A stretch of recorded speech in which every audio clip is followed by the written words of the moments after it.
Everyone, once again, please welcome past chair of the club, Deborah Cafaro.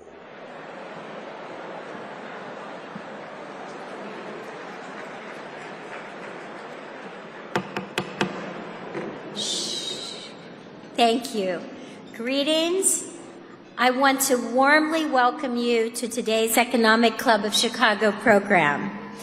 The overflow group that we have here in the room in Chicago and the countless others joining us virtually from around the country are a testament to the importance and the timeliness of today's topics and speaker.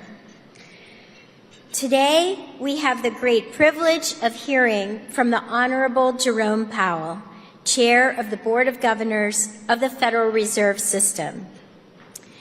Today's a little special, so out of respect for our speakers and because we're broadcasting this program live, I would ask that you please remain seated and quiet during the program so that we all can gain the full benefit of Chair Powell's remarks. And now it's my pleasure to welcome my friend Austin Goolsbee, the President and CEO of the Federal Reserve Bank of Chicago, a renowned economist and our fellow ECC member. Austin, take it away.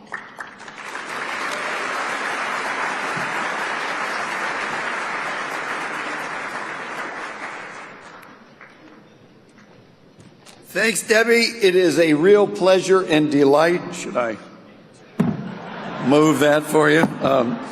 To introduce our guests, two of the firmament of economics and finance. First, let me introduce the moderator, my friend and professor at the University of Chicago Booth School of Business, Dr. Raghu Rajan, the Catherine Dusick Miller Distinguished Service Professor. He is a world expert on banking, corporate finance, economic development, author of numerous award-winning books, was himself as a scholar winner of the Fisher Black Prize, which goes to the greatest financial researcher under age 40. He's since over age 40, but he was the inaugural winner. He is a member of the Group of 30, and he was the 23rd governor of the Reserve Bank of India, and before that, chief economist and director of research at the International Monetary Fund. You probably know him as a regular contributor to the Financial Times. He speaks extensively on economic and financial issues. Please give a warm welcome to Professor Rajan.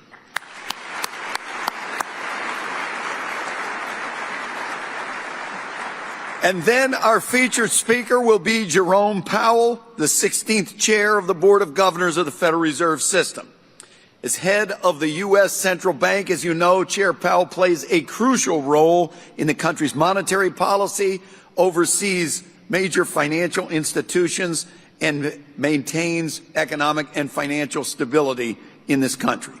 He was first appointed as a board member of the Fed by President Obama in 2012. He was subsequently elevated to chair of the Fed by President Trump in 2018, and then renominated to his post by President Biden in 2021. He has the respect of members of both parties, and I believe that no one as Fed chair has ever had to deal with more and varied challenging issues than Chair Powell has had to deal with.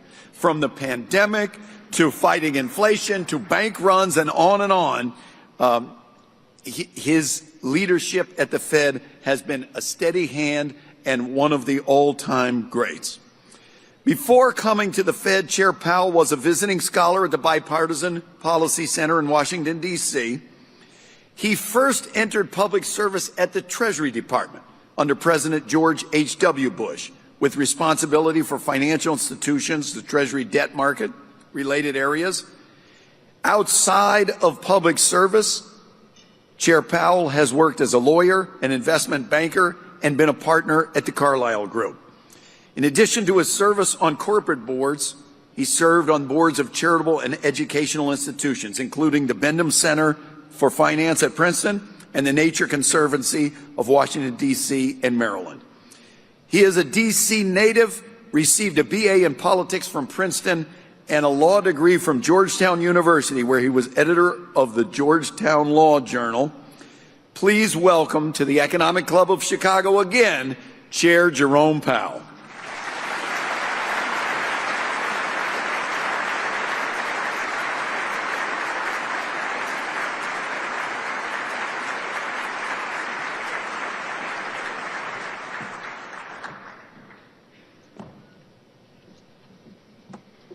Thank you and good afternoon. It's great to be back in Chicago. And thanks for that kind introduction, Austin.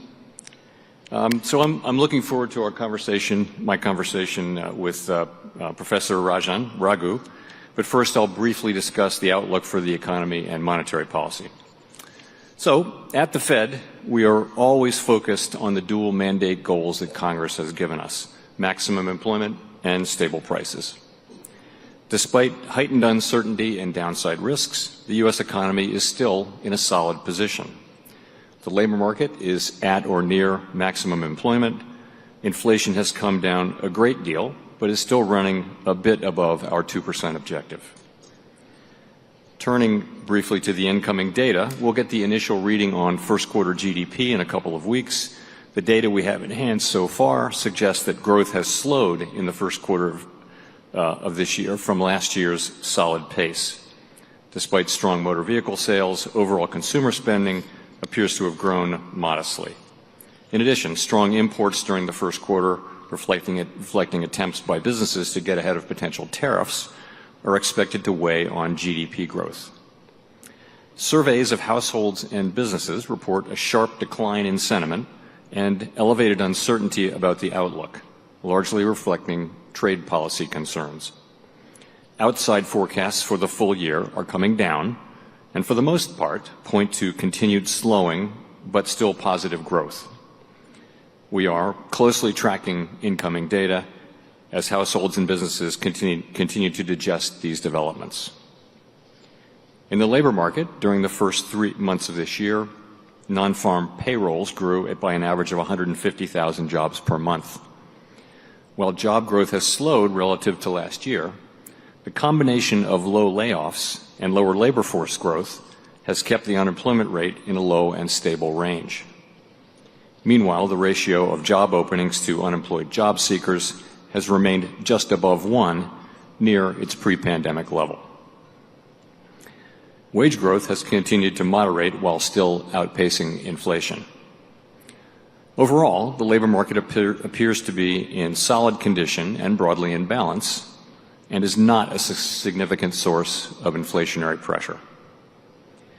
As for our price stability mandate, inflation has significantly eased from its pandemic highs of mid-2022 without the kind of painful rise in unemployment that has frequently accompanied efforts to bring down high inflation.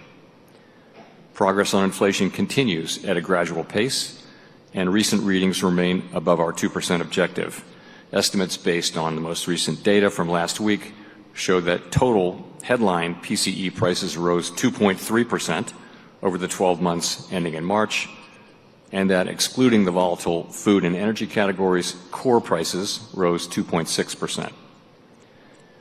Looking forward, the new administration is in the process of implementing substantial policy changes in 4 distinct areas: trade, immigration, fiscal policy, and regulation.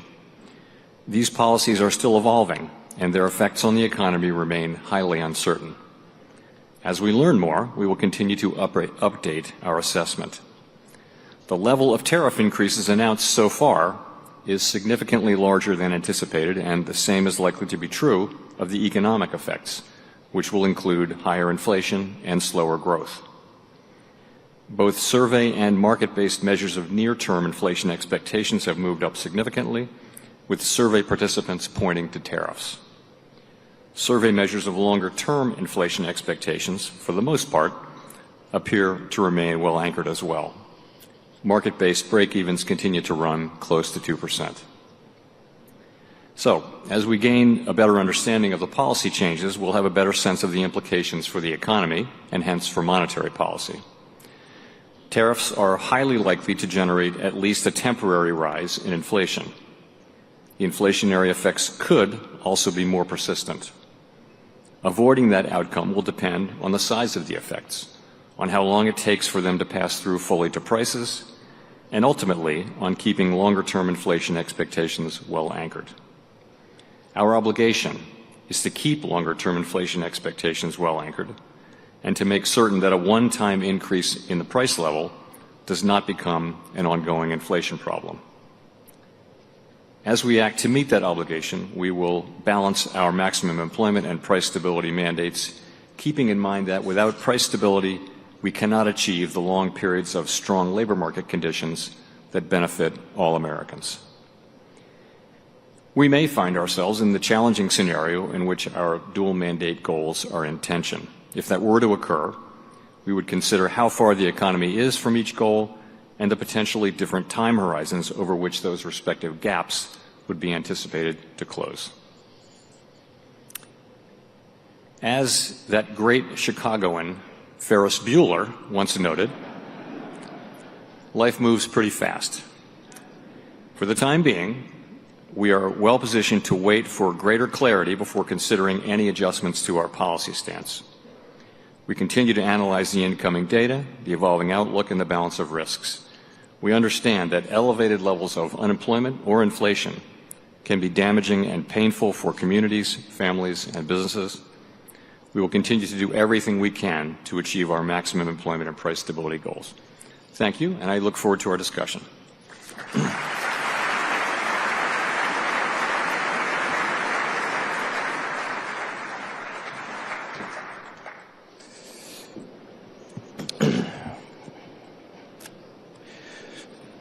Thank you very much, Chair Powell, for those remarks. I look forward to your elaborating on them in the course of the next 40 minutes or so.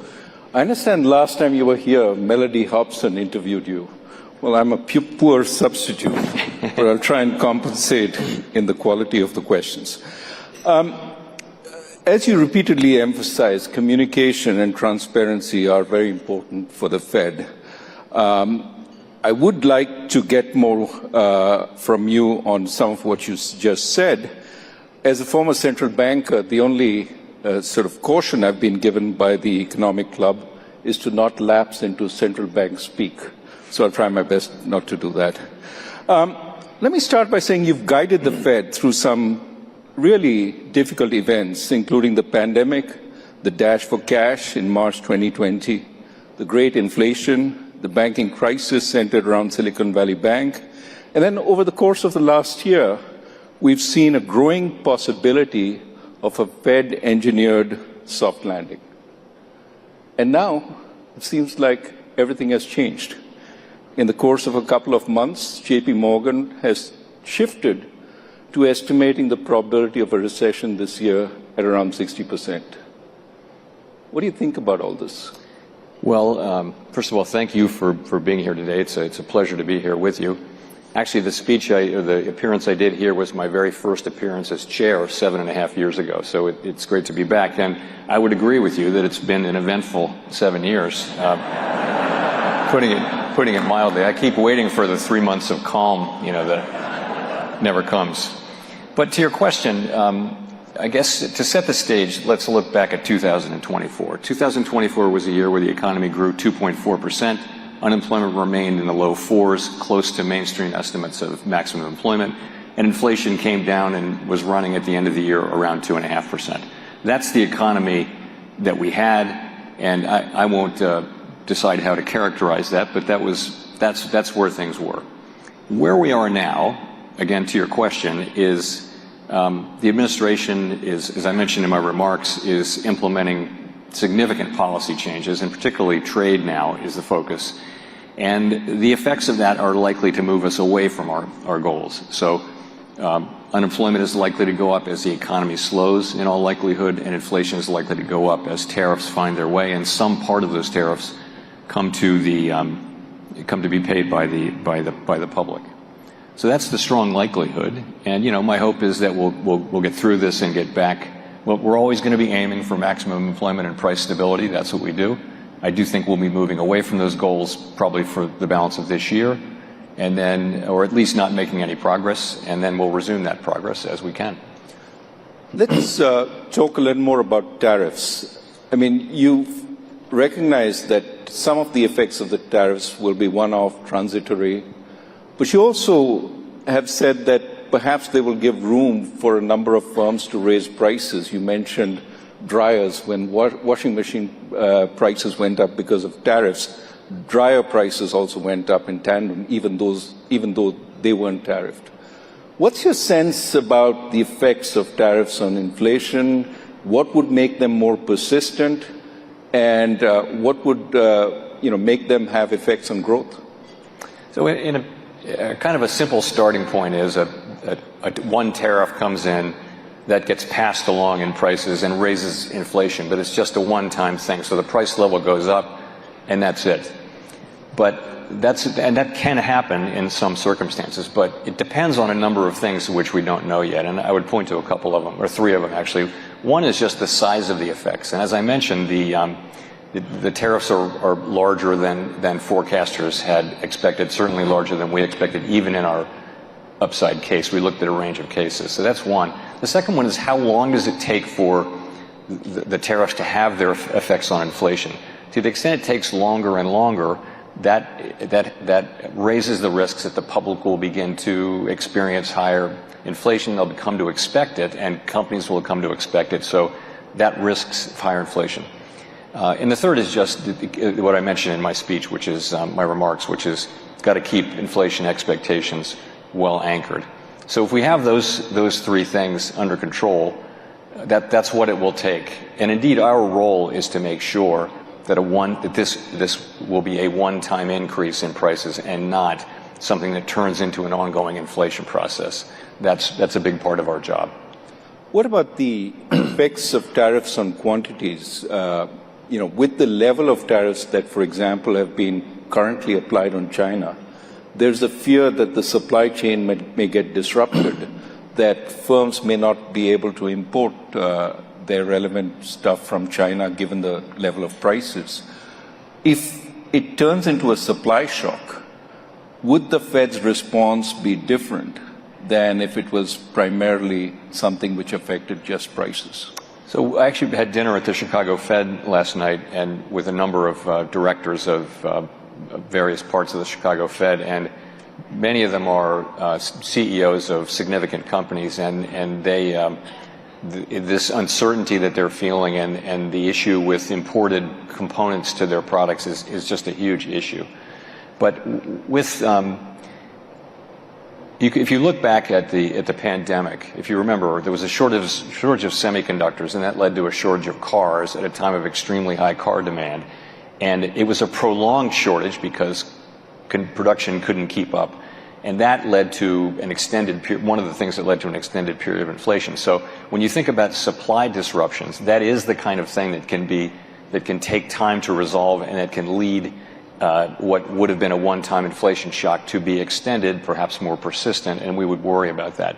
In this case, you can look at the car companies, which their supply chains are likely seem to be on track to be disrupted significantly, and you would worry that process will take some years and that the inflationary process might be extended. So these are all of this is highly uncertain. We're thinking now, really before the tariffs have their effects, as how they might affect the economy, and that's why we're waiting really to see what the policies ultimately are, and then we can make a better assessment of what the economic effects will be. Let's move to immigration. You talked about the labor markets being in reasonable equilibrium right now. Of course, what we've seen over the last few months, months of the previous administration continuing into this administration, is immigration has fallen off considerably. What's your sense on how that will affect the labor market? So part of why growth was so strong in the last couple of years was just very high levels of immigration, and those people went to work. The economy hired them. There was a lot of demand. We were still working off the labor shortage. What's happened since the prior administration changed their policy, as you mentioned, immigration has fallen very sharply, and therefore the growth of workers has really stopped. It's really stagnant. But at the same time, demand has also fallen. And so demand for workers, so payroll job creation has also fallen, and they've kind of fallen in tandem, which is why the unemployment rate has been pretty stable for about a year. So in a way, demand and coincidentally perhaps to some extent, demand and supply for workers has fallen. In terms of the effect on the labor market, right now we're still at full employment. And labor force participation is still strong. Wages have moved back down to levels that are now pretty sustainable, given an assumption about productivity. So the labor market's in a really good place. Longer term, the effects of immigration are not thought to matter much for inflation. The effects on demand and supply will more or less cancel each other out. So we wouldn't expect there to be a big impact on inflation. You've seen in recent weeks substantial talk about layoffs in government, as well as freezes in research establishments and universities in jobs. How soon and how big will this be in its impact on labor markets? So it's too soon to say, but what I can say is, of course, the people being laid off in government, this is highly significant to them. We don't know how big that's going to be. Right now, it's not big enough to affect a workforce of 170 million people materially. In terms of the cutbacks in funding and for science and things like that, we do see in areas, particularly in cities that have a lot of universities and research hospitals and research institutions, we're really hearing significant layoffs and significant impacts on employment. I don't know how much that will total up to. And of course, in addition, cutting back on scientific research may have implications for economic growth, for productivity, for health, for all kinds of things. But those are very difficult to estimate in real time. Now, given that we're talking about the future, you may be confronted in the not so distant future with both higher levels of unemployment as well as potentially higher inflation. And of course, the policies that each one requires could be different. You talked a little bit at the podium about how the Fed would see these two and how it would address it.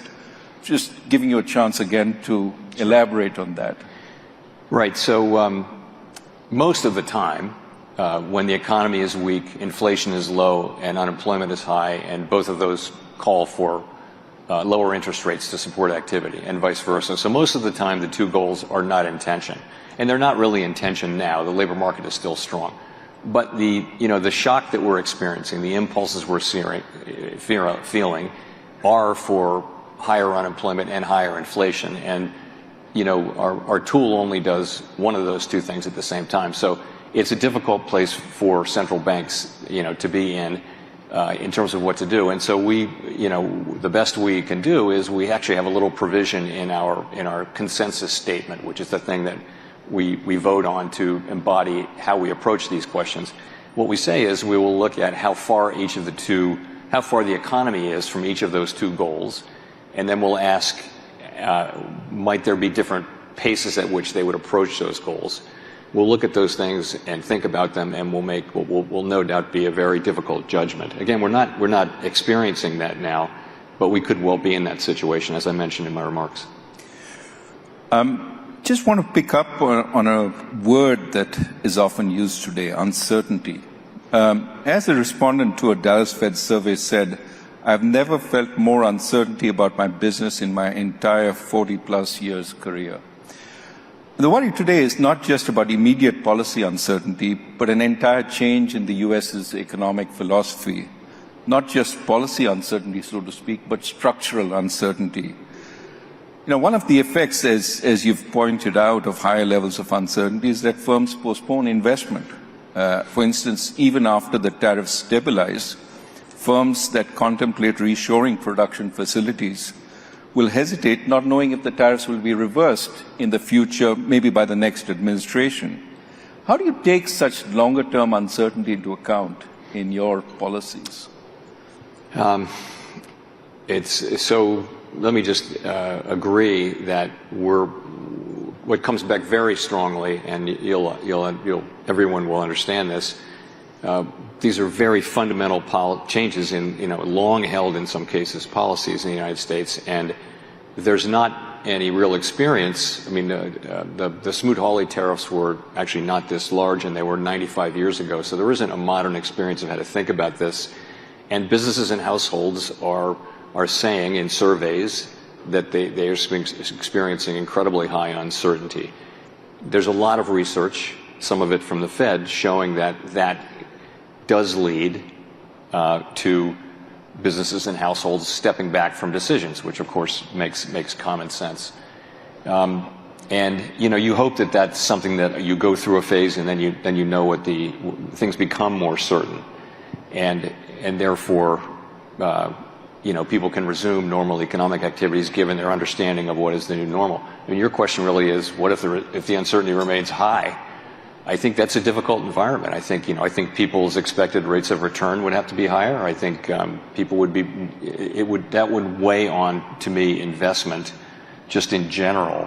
If the United States were to become a jurisdiction where risks are just structurally higher going forward, that would make us less attractive as a jurisdiction. We don't know that at this point, but I think that would be the effect.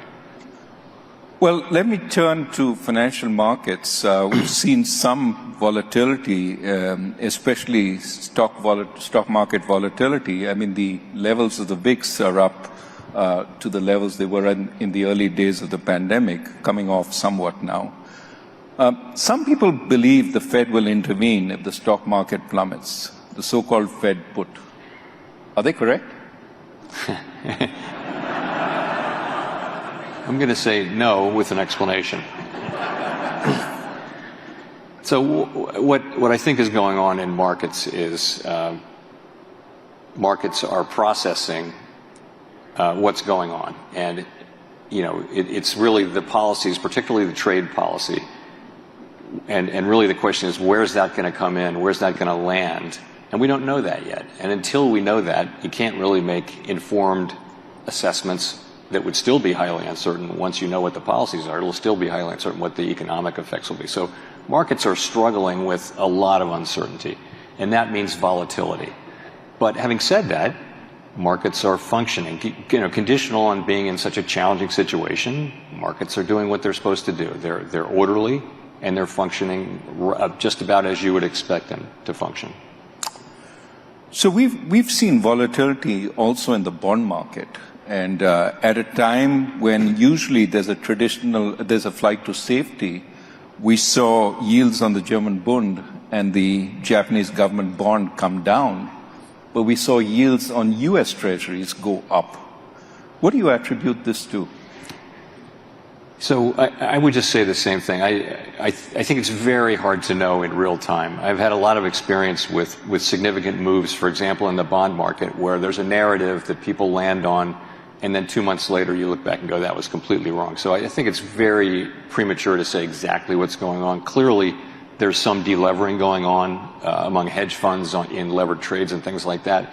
It's also, again, it's the markets processing historically unique developments, and with great uncertainty. And I think you'll probably see continued volatility. But I wouldn't try to be definitive about exactly what's causing that. I would just say markets are orderly and they're functioning kind of as you would expect them to in this time of high uncertainty.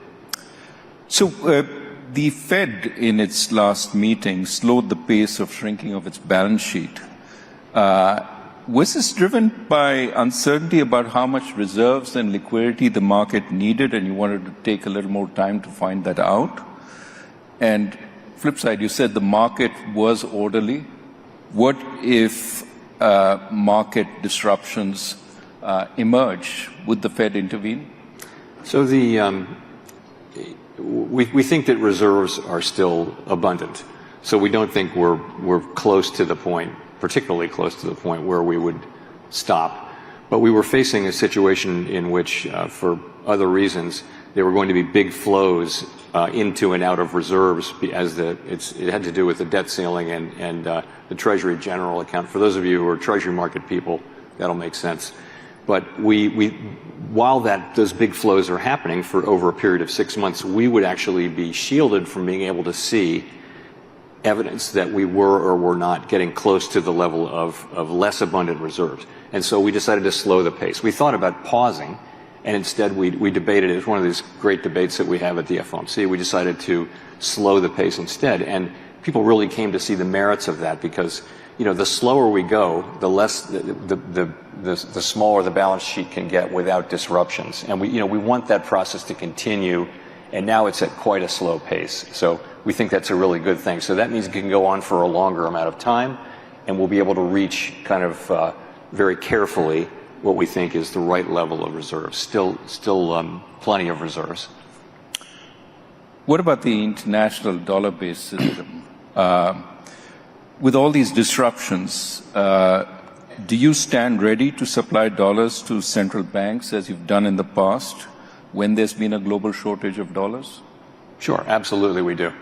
Just for everyone's knowledge, we have standing dollar swap lines with 5 large central banks, and they go to the jurisdictions where there are big overseas dollar funding markets. And in effect, those are overseas markets where, for example, a European or Asian institution is buying an asset-backed security that is backed by loans to American consumers. So in effect, these are loans to American consumers, and we support that. We want to make sure that dollars are available. They need dollar funding to hold those dollar assets. So the way it works is, when needed, we lend to the central bank in dollars, and they pay us back in dollars. They then pay in their currency. They lend on in dollars. And so we take no credit risk or anything like that, and it supports dollar funding markets. Dollar funding markets are very sensitive during times of crisis, and it's very helpful. The reason we do it is it's really good for U.S. Consumers. So we'll continue to do that, just as part of the dollar being a reserve currency, the reserve currency, most important, and we will do that. You mentioned amongst the issues you were focused on was the U.S. fiscal situation. Well, clearly, U.S. sovereign debt continues to rise. And what are your thoughts on the longer-term implications for interest rates and economic stability? How much further can we go in terms of national debt before we cross a line that might be unsustainable in the long term?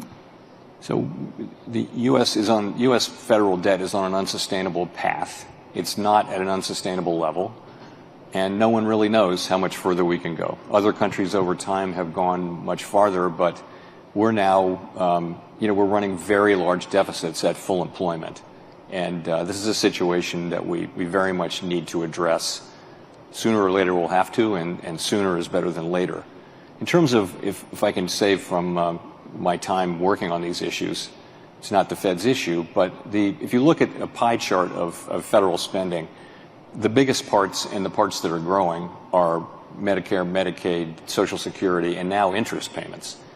And so that's really where the work has to be done. And those are issues that can only be touched on a bipartisan basis. Neither party can figure out what to do without both parties being at the table. So that's critical. All of this domestic discretionary spending, which is essentially where 100% of the conversation is small as a percentage of federal spending and is declining it's already declining as a percentage of federal spending. So when people are focusing on cutting domestic spending, they're not actually working on the problem. Domestic discretionary spending is already going down. I like to make that point because so much of the dialogue that the politicians offer is about domestic discretionary spending, which is not the issue. Well, let's turn to stability and regulation. Turning to the U.S. financial sector, we still have some concerns about distressed commercial real estate loans on bank balance sheets, whether they've been fully dealt with so far. There's some sense that they haven't. Add to that the very rapid growth in various forms of private credit over the last few years, which arguably haven't been tested by a full-blown recession. How would you put the resilience of our financial institutions at this point and their ability to weather potentially uncertain times? So I think our banking system is well capitalized with liquidity and is quite resilient right now to the kinds of shocks that it may face. I do believe that. In terms of the commercial real estate, there are, and this has been the case, really we've been working on this for 4 or 5 years now. There are some banks, it's mostly medium and small sized banks who have elevated concentrations of commercial real estate, some of it troubled, and we've been working to make sure that those banks have a plan, have capital, and can absorb the losses that they're doing. So, and that's been going on for some time. The very largest banks don't tend to have high concentrations, so this is a problem that we have known would take years to work through, but we're really well into the process of working through it. In terms of the non-bank financial sector, it's grown enormously. The provision of credit by non-banks has grown just really fast. Most of it has been funded, though, with a private equity-like structure where it's limited partners who are signed up for 10 years to a general partner to invest that money. They're not depositors who can run. You know, your money's committed. And so that funding model is kind of run-proof. That isn't some law of nature, though. So when you do start to see shorter-term funding creeping in, to your point, though, Raghu, this very fast-growing and now quite large private credit part of the economy has not really been through a significant credit event or significant. It's really grown since the pandemic, and so just for that reason and for how fast it's growing, we have a close eye on it. It doesn't have the same kind of prudential regulation, though, that the banking system has. So we're watching it carefully, and as I mentioned, it's a more stable funding source to the extent its institutional investors signed up for a long period. But we're watching carefully. Right, wearing my banking research hat, actually banks are also involved in funding these institutions in a big way. Yeah. We do know the administration wants to relax regulations in many areas, one of which may well be banking. What can you tell us about the Basel III endgame, so to speak, which is, at this point primarily focused on additional capital for the large banks? The Fed view, and my view, is that we should proceed to complete the Basel III Accord, and we would have to do that and would look forward to doing that in conjunction with the FDIC and the OCC.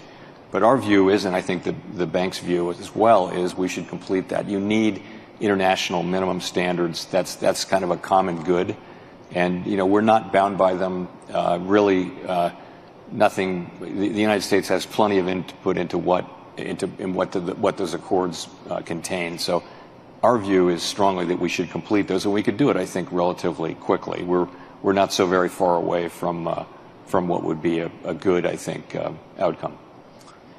Well, let me move to something which is more about technological change and new kinds of instruments, cryptocurrencies. How do you see the potential for more favorable regulations coming on them and potential risks from that for the system? So we went through a wave of failures and fraud and things like that were the headlines for a couple of years, and I think what you see now is, and during that period, by the way, we worked with Congress to try to get a legal framework for stable coins, which would have been a nice place to start. We were not successful. I think that the climate is changing, and you're moving into sort of more mainstreaming of that whole sector. So Congress is again looking at both the Senate and the House are looking at a legal framework for stable coins. Depending on what's in it, that's a good idea. We need that. There isn't one now. And stable coins are a digital product that could actually have fairly wide appeal and should contain consumer protections of the typical sorts and transparency. And that's what the Senate and the House are working on. So that's a positive thing. I also think some of the, we took a pretty conservative, and other bank regulators took an even more conservative perspective on the guidance and rules we imposed on banks. I think there'll be some loosening of that, and I think we'll try to do it in a way that preserves safety and soundness, but that permits and fosters appropriate innovation, but that does so in a way that again doesn't put consumers at risk in ways they don't understand or make banks less safe and sound. You have a policy review underway. Now, surveys recently tell us there seems to be a distinction between a rise in the level of prices, which is what the public seems to worry a lot about, and the rate of increase in prices, which certainly they worry about in passing, but the Fed worries much more about. That is the rate of inflation. So even though we're coming down to 2%, people remember that over the last few years, it's been over 20% increase in prices. So as you start thinking about the policy review, is there any thought about how you might want to address this sort of challenge, that it's the path of prices as much as the rate of change which matters? First of all, I think you're right, and I think the public is right. When we say inflation is back down to 2%, 2.5%, and we think that's a good thing, it is a good thing. But if you're paying 20% more than you were paying in 2021, that doesn't help you much. You're still paying a lot more than you used to be paying for the necessities of life. So it's just another way of saying people hate inflation, and it's easy to understand why. All we can really control is a world in which, in the world we were living in, prices don't go down in the aggregate except in extreme times that we don't want to court. So I don't think we couldn't have a framework where we're going to bring prices down by 10% or something. That's not something we'll be looking at. We're essentially looking at the best way to foster 2% inflation over time. And, the things we did back in, the changes we made in 2020 were really innovations around what to do when you're stuck near zero. Now we're well above zero. And it may be that we still need to have in our framework a way to deal with that, but perhaps the main case is not one where you're dealing with the effective lower bound, and that would be a framework that looks a lot more like the one that we had before 2020. Now, one of the tools you brought in to deal with the zero lower bound was quantitative easing. But you've also used quantitative easing to fix disruptions in the financial markets. Are you going to be more specific about what your objective is with quantitative easing as you go through this review?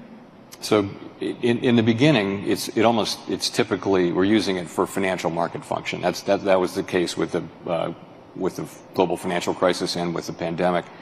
And we did try to explain ourselves through the pandemic, and our explanations did change. But I think it's fair to say we might have done a better job of being clear about why we were doing, and that's something that we're aware of and looking at. No discussion is complete without talking about AI. Yeah. With AI coming fast and furious, it could affect productivity, it could affect employment. There are some people who say we will see for the first time technological unemployment in a serious way with AI. What are your thoughts about it, and how will it impact the Fed going forward? So like everyone who's been exposed to what it's capable of, it's beyond, I started thinking about it as like a better version of Google, but it's not. It's like a better version of a person, it can do amazing things, and so the question is, all through the 250 years of technological innovation, technology evolves and people worry that it's going to replace human labor and people will be unemployed. And that hasn't been the case. It may be the case in the short run, but in the long run, what it's done is raise human productivity and therefore living standards. So is this going to be the case where it eliminates more jobs than it creates? And we just don't know. You come back in 20 years, will it be the case that just people are much more productive in their work because of AI? Or will it be the case that AI has just replaced a lot of people? And I think it's very hard to say, but it truly is remarkable in what it's capable of. And it's, we had a demonstration by a Wharton professor recently, and you speak to it like it's a person, and it kind of responds like a person. And the things that it can do are really amazing. And by the way, this is early days. they're talking about even the next couple of years will bring more dramatic breakthroughs. So I think it's one of the 2 or 3 things most likely to bring dramatic change to the economy all around the world in the next 20 years. And I'd say very hard to say how it shakes out. Let me turn to your job. An important man once said of your job, it's the greatest job in government. You show up to office once a month and you say, let's see, flip a coin. And then everybody talks about you like you're a god. What is it that you normally do every day in the office? Is it fulfilling and, dare I say, enjoyable? And do you really feel like a god? So I would agree. I think it's the best job in government. I would agree. I really do enjoy it. Yes, I love the job. It's a great honor to serve.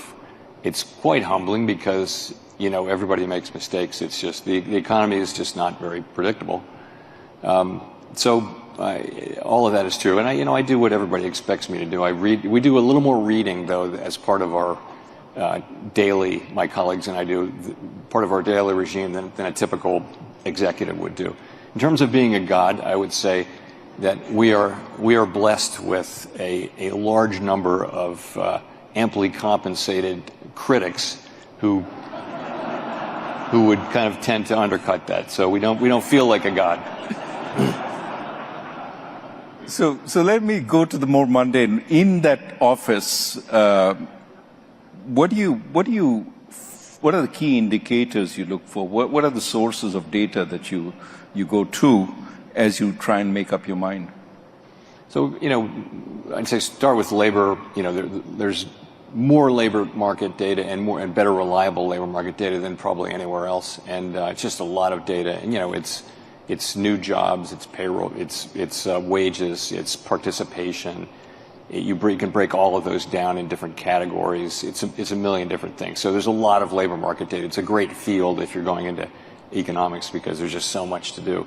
So and then we look at the inflation data. Also, I keep track of global developments pretty carefully, and I talk to my global counterparts pretty regularly just to stay aware of what's going on.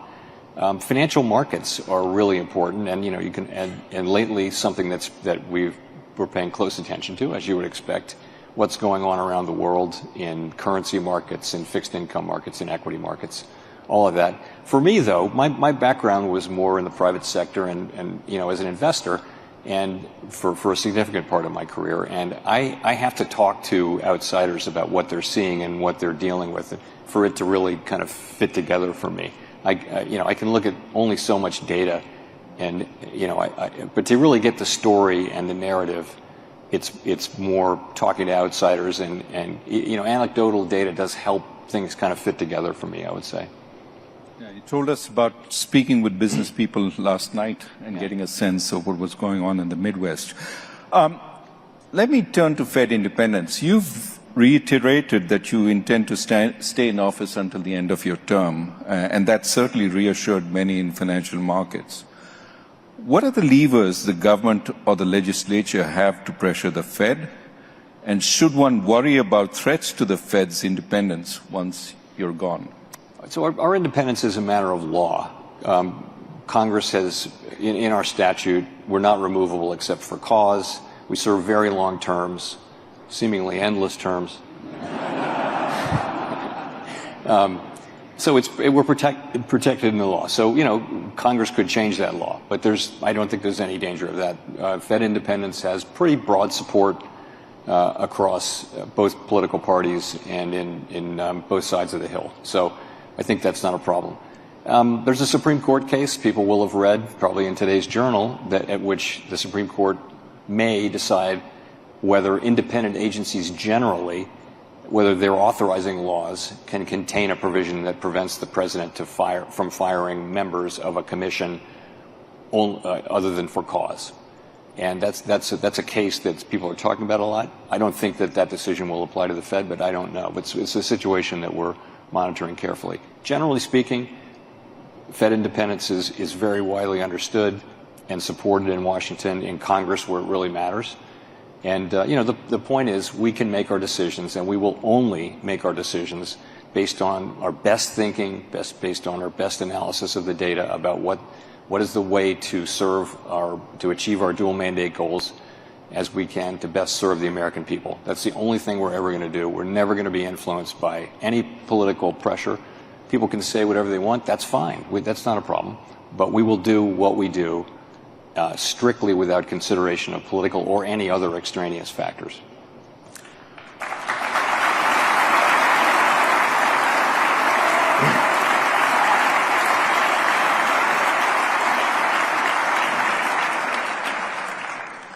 Well, I have time for one more question. I know the question that's on all your minds.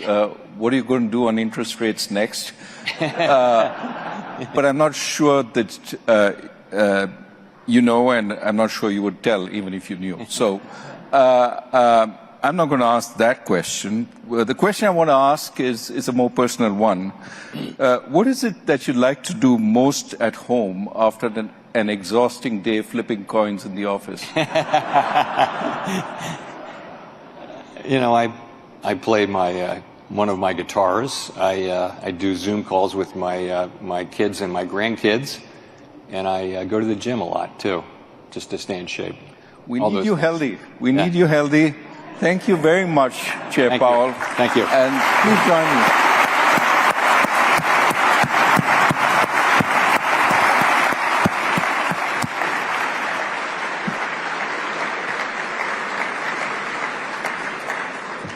On behalf of the Economic Club of Chicago, thank you, Chair Powell and Dr. Rajan, for such a wonderful conversation. You are a national treasure, and I hope all of us can see how important Chair Powell's role is in our business and personal lives. And thank you for sharing your important insights with us. I do want to thank David Snyder and Katie Esposito and the entire ECC team for pulling this together so we can all benefit from it.